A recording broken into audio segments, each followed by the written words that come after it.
पिछले वीडियो में हम लोगों ने ग्राफ देखा था जिसमें न्यूट्रॉन और प्रोटॉन के अनुपात से हम लोगों ने पता किया था कि कौन से तत्व स्थायी है और कौन से तत्व अस्थायी है। अब हम लोग उस ग्राफ में कुछ त्रुटियां रह गई थी जिसे फ्रांस के वैज्ञानिकों के द्वारा संशोधित किया गया, उस हम संशोधन को देखते हैं। सबसे पहला क्या था कि उस ग्राफ में हम लोगों ने अंतिम नाभिक बिस्मथ को अस्थायी नाभिक माना था।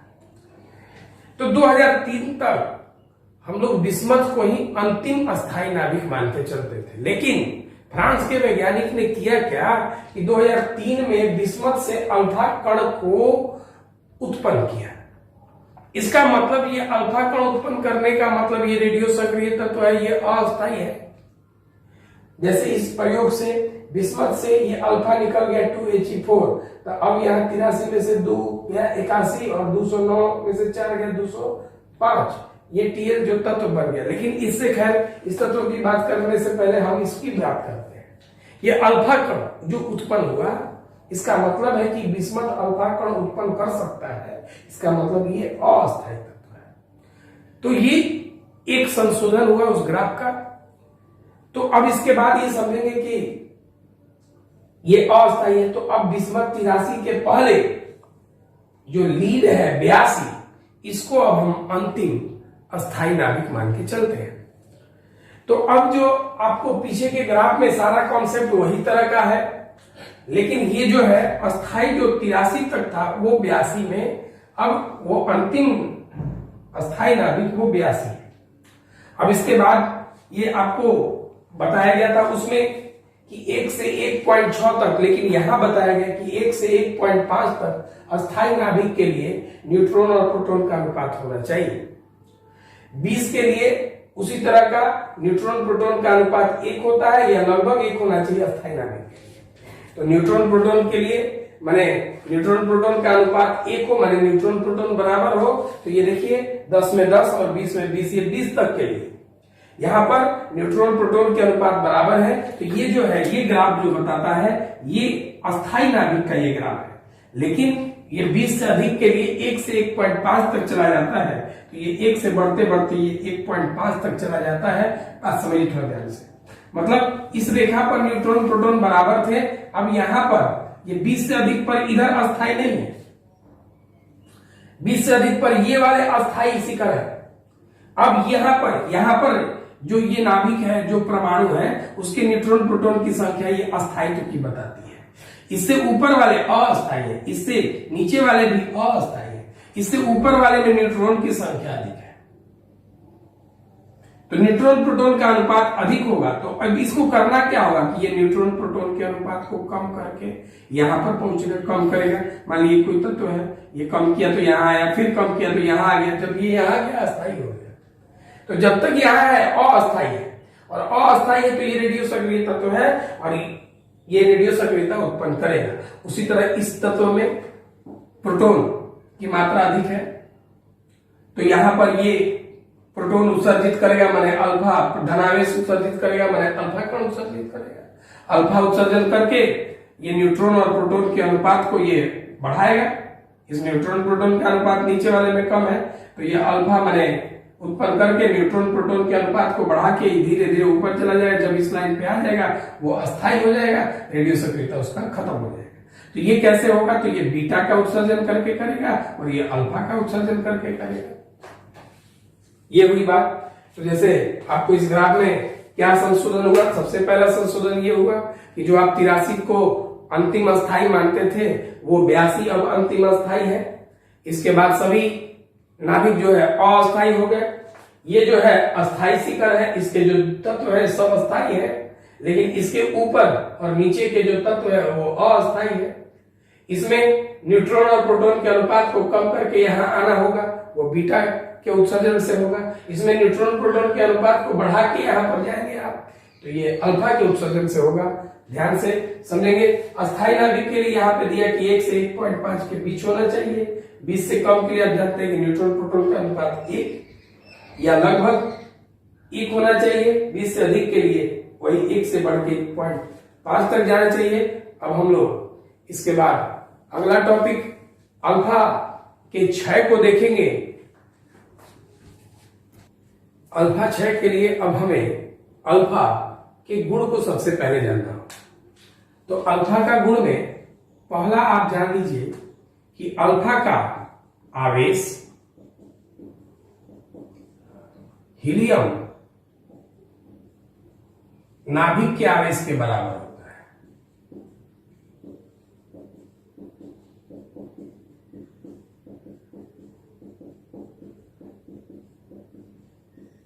दूसरा, अल्फा का द्रव्यमान हीलियम नाभिक के द्रव्यमान के बराबर होता है।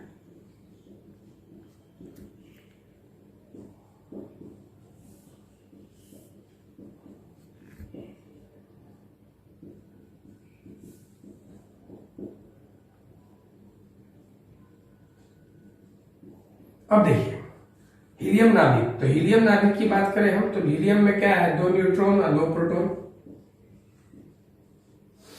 तो जब ये 2 न्यूट्रॉन और 2 प्रोटॉन आपको दिखाई दे रहे हैं, तो आवेश प्रोटॉन से बनता है और द्रव्यमान इनके सभी चीजों से बनता है। तो अब ये हीलियम की आवेश 2 कण निर्माण प्रोटॉन करते हैं और द्रव्यमान इसके 2 और 2 4। तो इसीलिए हम अब ये देखिए कि अल्फा नाभिक हो गया 2He4। तो इसलिए अल्फा को हम हीलियम नाभिक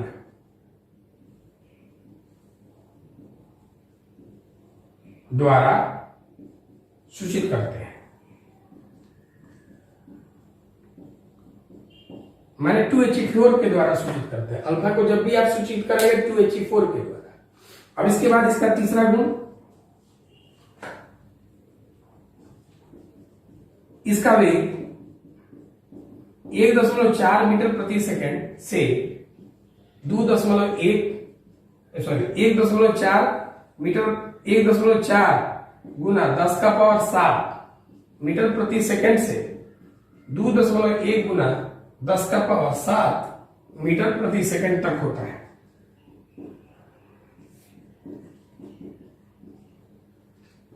चौथा पॉइंट, इसका वेधन क्षमता होता है,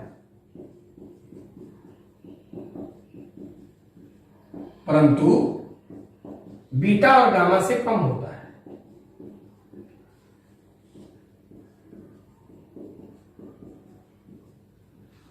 बीटा से ये 100 गुना कम होता है अल्फा का, और गामा से 10,000 गुना कम होता है। ये आप याद रखें। पांचवा पॉइंट, यह फोटोग्राफिक प्लेट को प्रभावित करता है।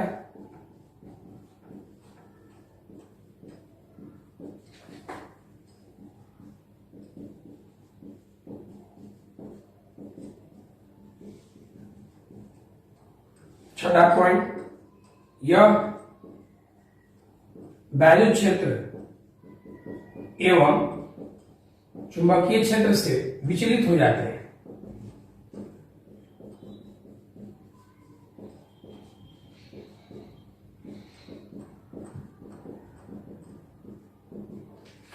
विचलित हो जाते हैं, वैद्युत क्षेत्र एवं चुंबकीय क्षेत्र से विचलित हो जाते हैं। सातवां, यदि यह मानव त्वचा पर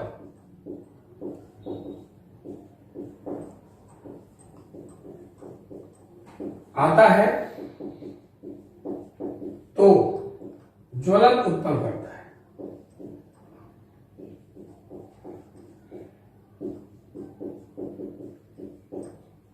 आठवां जो सबसे इंपॉर्टेंट पॉइंट समझने के लिए है, अगर मान लीजिए कि कोई परमाणु संख्या है, इस परमाणु है जिसका परमाणु संख्या Z है, द्रव्यमान संख्या A है,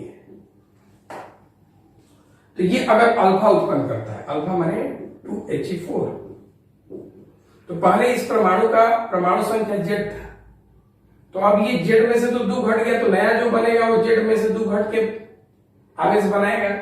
द्रव्यमान जो 4A था वो 4 कम कर देगा, A में से 4 घट के नया परमाणु Y तैयार होगा। जैसे एक उदाहरण ले लिया जाए, मान लीजिए कि यूरेनियम जो है 92 है 238, ये अगर अल्फा उत्पन्न करता है, मान 2He4 उत्पन्न करता है, तो अभी जो है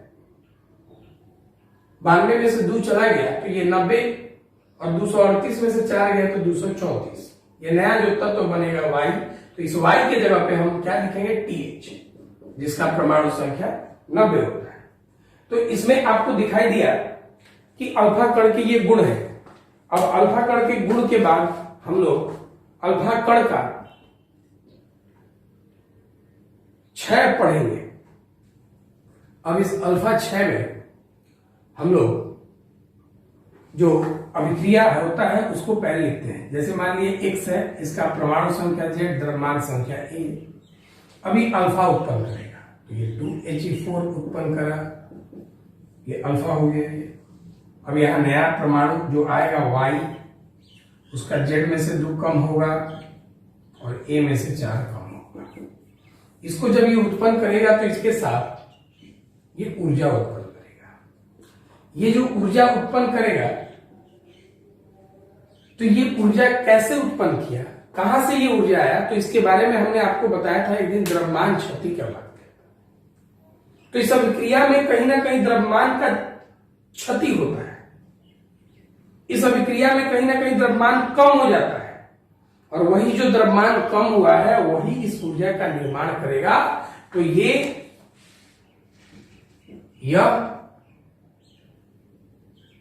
द्रव्यमान क्षति से संबंधित ऊर्जा है।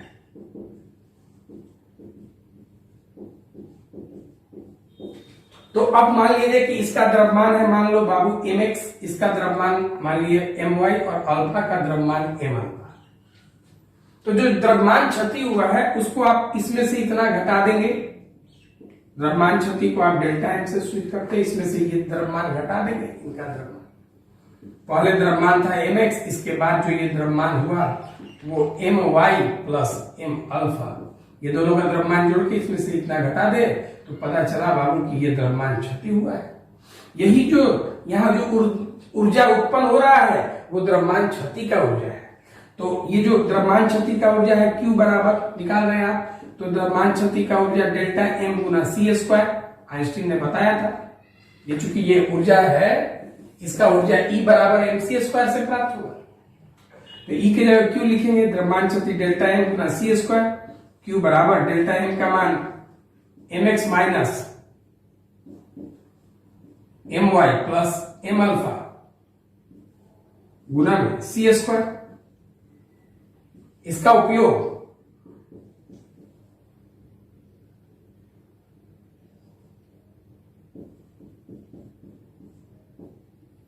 तब किया जाएगा या किया जाता है जब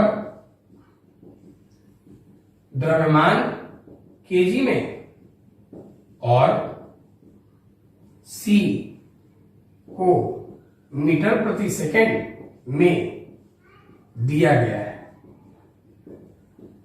परंतु यदि ये जो द्रव्यमान mx का जगह a, my की जगह a माइनस amu में दिया, यदि द्रव्यमान amu में हो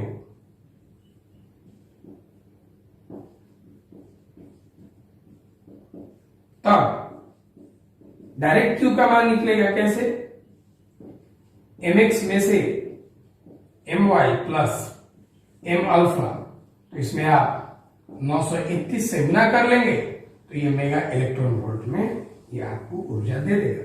जैसा कि इसमें क्या है कि आपको मालूम है कि अल्फा क्षय, तो अल्फा क्षय जब होता है तो ये x जो परमाणु आपको दिखाई दे रहा है, ये अल्फा दिया तो नया परमाणु Y उत्पन्न हो गया, इनके साथ जो है ऊर्जा उत्पन्न होगा।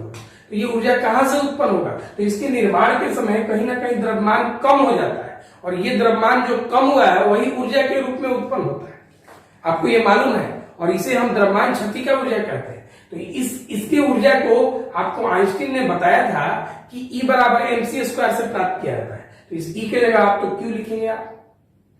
द्रव्यमान क्षति कितना हुआ, तो आप इसमें से इतना घटा दे, यही द्रव्यमान कम हो गया, यही ऊर्जा बनेगा, तो वो द्रव्यमान क्षति का ये मान हो गया c²। इसका उपयोग तब किया जाएगा जब द्रव्यमान को kg में दिया होगा। लेकिन अब ये अगर AMU में दिया होगा तो डायरेक्ट द्रव्यमान क्षति में आप 931 से गुना कर दें, 931 मेगा इलेक्ट्रॉन वोल्ट हो जाएगा, ये आपको ऊर्जा मिल गया। अभी हम लोग अल्फा 6 में संवेग संरक्षण का नियम दूसरा पॉइंट पढ़ने जा रहे हैं।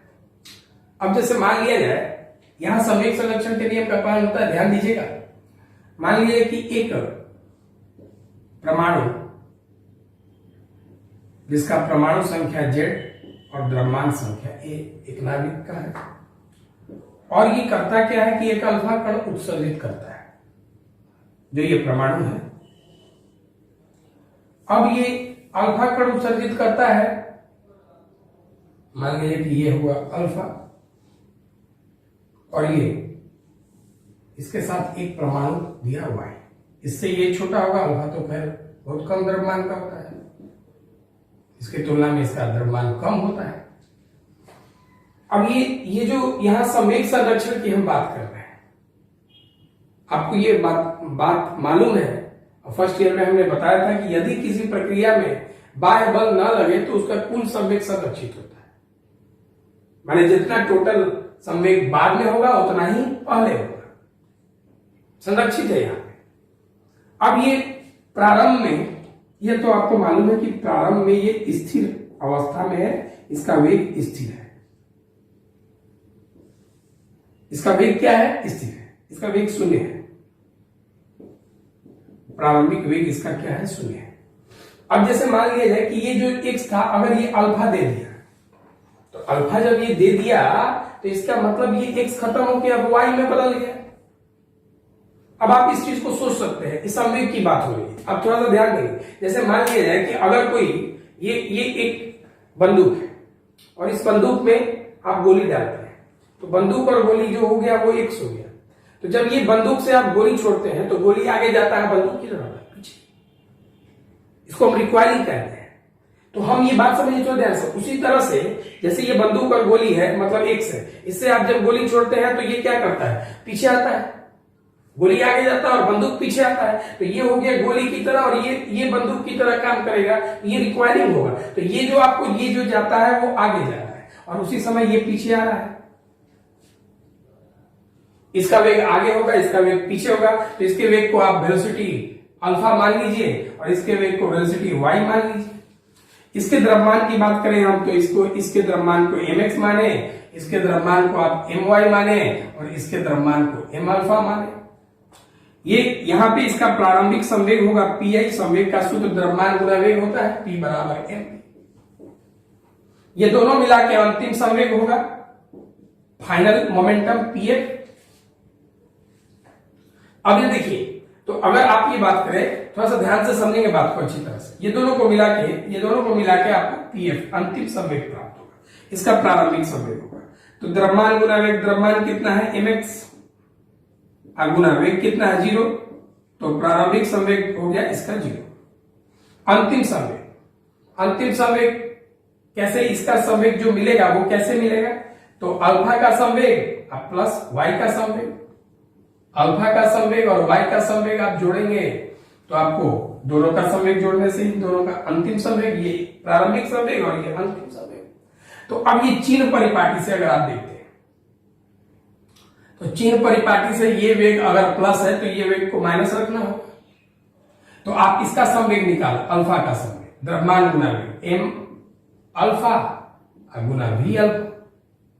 इसका संवेग निकालो py का, द्रव्यमान कितना? my गुना वेग इसका माइनस vy, विपरीत है तो माइनस my गुना vy।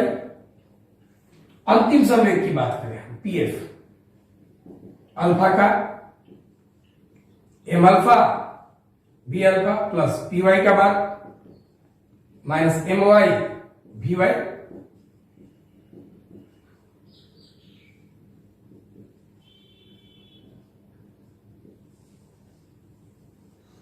ये आपका अंतिम संवेग हो गया।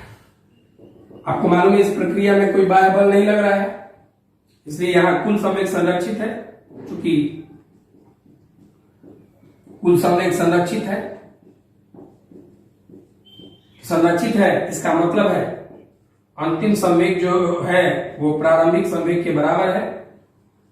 M alpha B alpha minus M Y V Y बराबर प्रारंभिक संवेग 0। अब इसके बाद आप चाहें तो इस माइनस को इधर भेज के प्लस ला सकते हैं। M Y V Y is equal to M alpha V alpha. अब इधर देखिए, यहां से आपको मालूम क्या चलता है, एम अल्फा बी अल्फा मतलब पी अल्फा, ये अल्फा का संवेग है, और एम वाई और वी वाई ये वाई का संवेग है लेकिन प्लस में। तो प्लस कहने का मतलब है कि ये प्लस में यहां दिया है, यहां दिया है, तो इसका मतलब है कि अगर आप देखिए उसको तो प्लस कहने का मतलब है कि ये वाई का संवेग का परिमाण हो गया। तो ये वाई का परिमाण जो है अल्फा, मतलब आपको पता क्या चलता है, परिमाण में वाई का संवेग और अल्फा का संवेग बराबर होना चाहिए। यह आपको मालूम चला। यहां से आप वी वाई का मान निकालेंगे जो कि आगे उपयोग करेंगे, अल्फा का हम गतिज ऊर्जा निकालने जाएंगे। तो यहां से वी वाई का मान निकाले आप, M alpha B alpha divide by M Y. इसको आप याद रखेंगे, थोड़ा सा 1 मिनट सुनेंगे भी। जैसे अभी हमने अल्फा के 6 में संवेग संरक्षण उपयोग किया, तो संवेग का सूत्र द्रव्यमान गुना वेग होता है। अब इधर जैसे कि ये आपने x लिया था, x लिया तो x से क्या हुआ, अल्फा निकल के y बन गया, तो x से निकला अल्फा आगे गया तो y तो पीछे आएगा। जैसे बंदूक से गोली छोड़ने पे गोली अगर आगे जाता है तो बंदूक पीछे आता है, तो उसी तरह से x तो खत्म हो गया, x खत्म होके y और अल्फा में बदल गया। तो अब ये y पीछे आया, x आगे गया, सॉरी अल्फा आगे गया, तो x खत्म होके y अल्फा में बदल गया। तो जैसे ये x था, अब ये क्या हुआ, तो इससे क्या निकला, अल्फा आगे, तो वही से अब जो अल्फा निकलने के बाद जो y बचता है वो पीछे आ गया। तो अभी इसका ये शुरू में ये वेग स्थिर है, तो vi का मान 0 रखे तो इसका संवेग 0 हो गया, और इसके संवेग को ज्ञात करने के लिए इसका वेग v अल्फा माने, इसका वेग vy माने आप, तो वो चिन्ह परिपाटी से अगर वो प्लस है तो ये क्या देंगे माइनस, तो ये दोनों का मिला के ये अंतिम संवेग हुआ। चूंकि आपको यहां मालूम है कि कोई बाह्य बल नहीं लगा है, इसका मतलब कुल संवेग संरक्षित है, तो इस अंतिम संवेग और प्रारंभिक संवेग बराबर है, तो ये प्रारंभिक संवेग का मान यहाँ 0 रख दिए, माइनस उधर जाके प्लस हो गया, और यहां से आपने वी वाई का मान निकाल लिया, एम अल्फा बी अल्फा बटा में एम वाई। अभी हम लोग ये अल्फा कण का गतिज ऊर्जा का मान निकालने जा रहे हैं। आप देख सकते हैं, आपको मालूम चला था कि अभी x से अल्फा निकला y ये हुआ, लेकिन यहां से जो ऊर्जा निकल रहा है, ये जो Q ऊर्जा आपको मिला, ये जो ऊर्जा निकल रहा है वो कैसे किस रूप में जा रहा है, तो ये आपको मालूम चला है कि ये गतिज ऊर्जा के रूप में। क्यों? क्योंकि यहां से जब ये निकला तो ये अल्फा भी गति के रूप में ये y और ये अल्फा निकला है, तो ये जो ऊर्जा होगा ये गतिज ऊर्जा के रूप में, गतिज ऊर्जा ये अल्फा और y के गतिज ऊर्जा के रूप में निकल रहा है। तो इसका मतलब जो ये ऊर्जा निकल रहा है, द्रव्यमान क्षति वाला जो है गतिज ऊर्जा के रूप में परिवर्तन हो रहा है, तो वो ये अल्फा और y के साथ गतिज ऊर्जा का ही परिवर्तक है। तो ये Q का मान जो है ये आपको मिलेगा कैसे, तो गतिज ऊर्जा y का गतिज ऊर्जा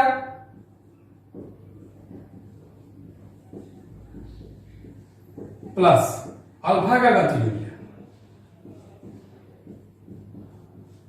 इन दोनों को जोड़ने से आपको y का मान मिलेगा। एक चीज और थोड़ा सा ध्यान देंगे आप, जैसे ये गतिज ऊर्जा हुआ, अब ये आपको गतिज ऊर्जा का सूत्र आपको मालूम है कि वो 12 mv² होता है, तो आप Q का मान y का गतिज ऊर्जा तो 1/2 द्रव्यमान इसका m y और वेग इसका v² प्लस एक चीज याद होगा, आपने पीछे इसके चिन्ह परिपाटी से आपने माइनस किया था, तो माइनसों का वर्ग करेंगे तो प्लस ही हो जाएगा। अब इधर देखिए 1/2 इसका द्रव्यमान m अल्फा और इसका वेग v अल्फा का स्क्वायर। एक चीज और समझ लीजिएगा। अच्छा, आप ये सोच सकते हैं कि ये दोनों में वेग किसका अधिक होगा? बिल्कुल आप सोच सकते हैं कि इसका यहां पर अल्फा का वेग अधिक होगा, लेकिन आप सोच ऐसे भी सकते हैं ये दोनों में द्रव्यमान किसका कम है? अल्फा का। तो निश्चित तौर से ये हल्का है तो इसका वेग ज्यादा होगा, ऐसे भी। अब इधर सुनेंगे, Q equal to 1/2 my vy का मान आपने पीछे निकाला था, m alpha v alpha divide by my, square है तो इसका square, 1/2 m alpha v alpha का square. Q equal to 1/2 my into वो दोनों का स्क्वायर है,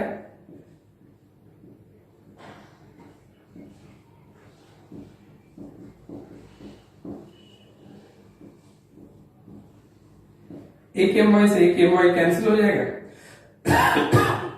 1/2 दोनों में कॉमन ले लीजिए, m अल्फा एक है दोनों में कॉमन ले लीजिए और v अल्फा स्क्वायर कॉमन ले लीजिए।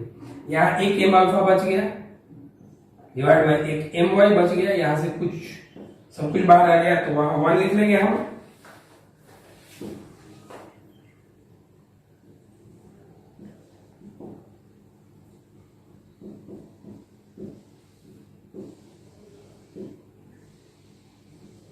एलसीएम ले लीजिए,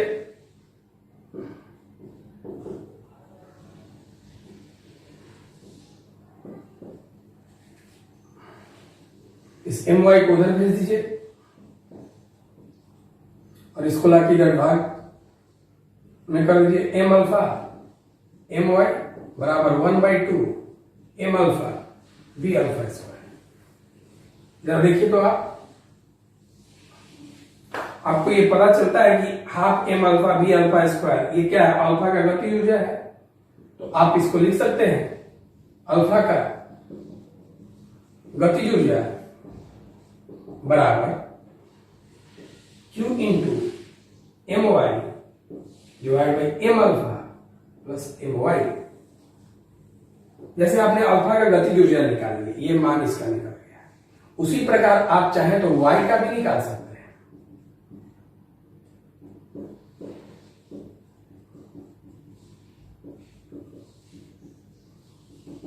अब देखिए, जैसे अल्फा में यहां y का द्रव्यमान है, अल्फा में y का द्रव्यमान है, तो y का द्रव्यमान है तो उसी तरह y में उल्टा y में अल्फा का द्रव्यमान होगा।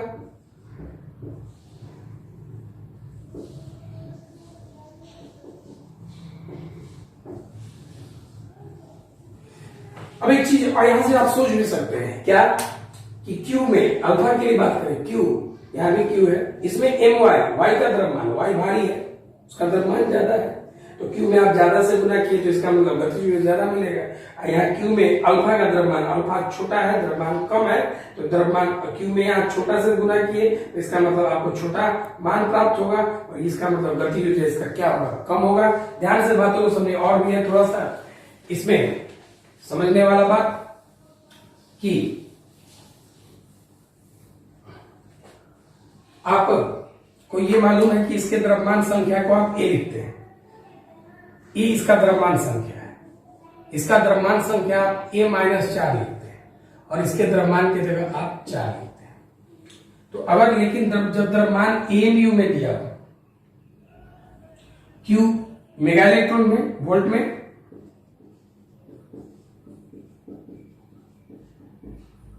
और द्रव्यमान एएमयू में, तब आप अल्फा का गतिज ऊर्जा कैसे निकालेंगे?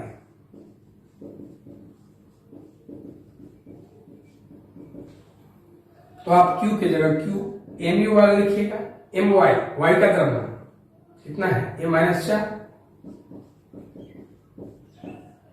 Divide by m alpha, alpha का द्रव्यमान 4 प्लस my a-4, ये 4 से 4 कट गया, Q गुना a-4 बटा में a, ये अल्फा का गतिज ऊर्जा है।